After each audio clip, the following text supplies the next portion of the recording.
Agama Sumeria. Agama Sumeria adalah kepercayaan kuno masyarakat Sumer, salah satu peradaban tertua di dunia yang berkembang di Mesopotamia, wilayah yang kini dikenal sebagai Irak, sekitar tahun 3500 hingga 2000 sebelum Masehi. Kepercayaan ini bersifat politeistik, artinya mereka menyembah banyak dewa dan dewi yang dianggap mengatur berbagai aspek kehidupan. Beberapa tokoh dewa yang paling dikenal antara lain An sebagai Dewi Langit, Enlil sebagai Dewa Angin dan Badai, serta Inanna, Dewi Cinta sekaligus Perang. Bagi orang Sumer, para dewa ini diyakini tinggal di kuil-kuil kota mereka dan memiliki kendali atas hal-hal penting dalam hidup, mulai dari cuaca, kesuburan tanah, hingga kesehatan manusia. Untuk menjaga hubungan baik dengan para dewa, masyarakat Sumer rutin memberikan persembahan berupa makanan, minuman maupun hewan kurban. Mereka juga membangun zigurat, yaitu kuil megah berbentuk menara bertingkat sebagai pusat pemujaan. Salah satu keyakinan utama dalam agama ini adalah bahwa manusia diciptakan untuk melayani para dewa. Karena itu, persembahan dianggap sebagai kewajiban yang tidak boleh ditinggalkan. Agama Sumeria perlahan memudar seiring bangkitnya bangsa Akkadia dan Babilonia yang mengambil alih wilayah Mesopotamia. Agama Hittite. Agama Hittite berkembang di wilayah Anatolia yang kini dikenal sebagai Turki sekitar 1600 hingga 1200 sebelum Masehi.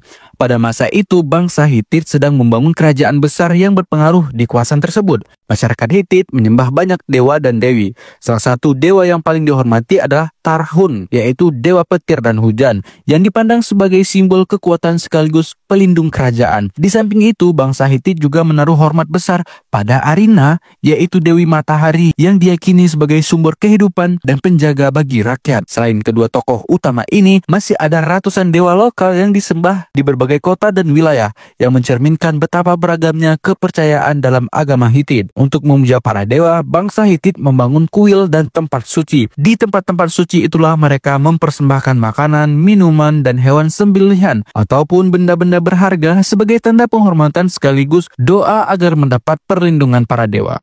Agama Babilonia. Agama ini lahir di kota Babilonia sebagai bentuk kelanjutan dari tradisi keagamaan Sumeria dan Akkadia. Sama seperti pendahulunya, agama ini bersifat politeistik, di mana masyarakat menyembah banyak dewa dan dewi dengan fungsi masing-masing dalam kehidupan dan alam semesta. Dari sekian banyak dewa, Marduk menepati posisi tertinggi.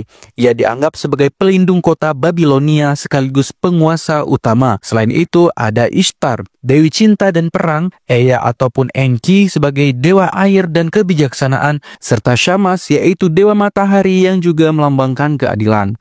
Orang Babilonia percaya bahwa nasib manusia berada di tangan para dewa. Karena itu mereka rutin mengadakan ritual, mempersembahkan makanan dan hewan, serta melakukan berbagai ramalan untuk mencari tahu kehendak para dewa. Namun seiring berjalannya waktu, kejayaan Babilonia mulai meredup. Ketika wilayah itu akhirnya jatuh ke bangsa Persia, tradisi keagamaan Babilonia perlahan mulai memudar, digantikan oleh pengaruh agama-agama besar lain yang kemudian lahir dan berkembang seperti Yahudi, Kristen, dan Islam. Agama Mesir kuno. Masyarakat Mesir percaya pada banyak dewa dan dewi yang mengatur berbagai aspek kehidupan dan alam semesta. Di antara para dewa yang disembah, Dewa Ra menempati posisi tertinggi sebagai dewa matahari yang dipercaya sebagai pemberi cahaya dan sumber kehidupan.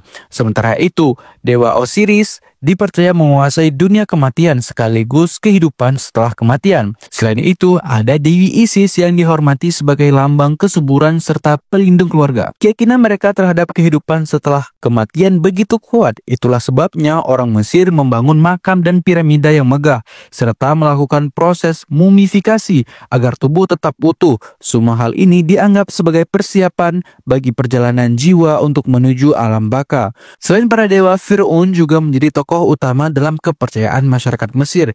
Ia menjalani dua peran sekaligus, sebagai pemimpin politik dan juga sebagai penghubung antara manusia dan para dewa.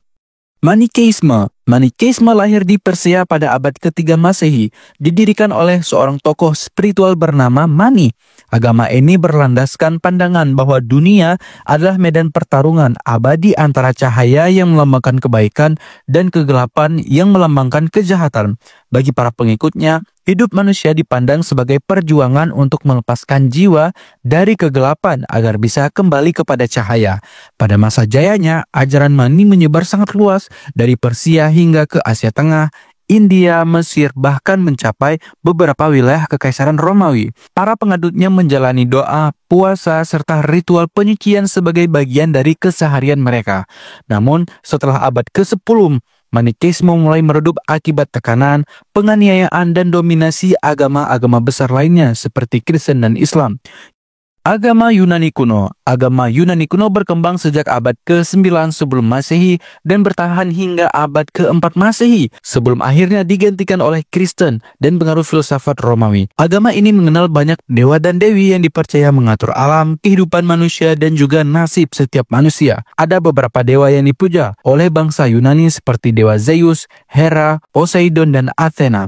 Untuk menghormati para dewa, masyarakat Yunani membangun kuil-kuil megah, mempersembahkan doa dan persembahan, serta mengadakan festival meriah dengan musik, tarian, dan perlombaan atletik. Ada dua tempat yang paling terkenal, yaitu Parthenon di Athena yang menjadi simbol kejayaan mereka dan Oracle of Delphi yang dikenal sebagai pusat ramalan bagi banyak orang. Seiring masuknya Kristen dan filsafat Romawi, kepercayaan ini perlahan memudar. Namun mitos, cerita, dan simbol-simbolnya tetap diwariskan dan pengaruhnya masih terasa kuat dalam seni, arsitektur, dan budaya barat hingga sekarang. Agama Kanaan adalah kepercayaan kuno yang dianut oleh masyarakat di wilayah Kanaan, mencakup daerah yang kini menjadi wilayah Israel, Palestina, Lebanon, dan sebagian Suriah. Agama ini bertahan hampir 1000 tahun, mulai dari tahun 2000 hingga 1000 sebelum Masehi. Salah satu ritual yang paling menonjol adalah pembakaran hewan, biasanya berupa domba, kambing, atau sapi. Persembahan ini dilakukan untuk memohon berkah, perlindungan, atau kemenangan dalam peperangan. Dalam agama Kanaan, ada 3 dewa utama yang paling dihormati oleh penganutnya, yaitu El sebagai dewa pencipta, Baal sebagai dewa hujan dan petir, serta Asyerah sebagai dewi kesuburan dan pelindung keluarga. Agama Orfisme adalah kepercayaan kuno yang berkembang di Yunani sekitar abad ke-6 hingga ke-4 sebelum Masehi. Agama ini berfokus pada ajaran yang dikaitkan dengan Orpheus, seorang tokoh legendaris yang dianggap membawa pengetahuan tentang jiwa dan kehidupan setelah mati. Penganut Orfisme percaya bahwa setiap orang memiliki jiwa abadi yang terus mengalami reinkarnasi atau kelahiran kembali. Tujuan hidup manusia adalah membebaskan jiwa dari siklus itu, dan untuk mencapai hal ini, mereka menjalani berbagai ritual penyucian dan latihan religius. Berbeda dari agama Yunani lainnya, fokus Orfisme bukan hanya menyembah dewa dan dewi, tetapi juga pada perjalanan dan pembebasan jiwa.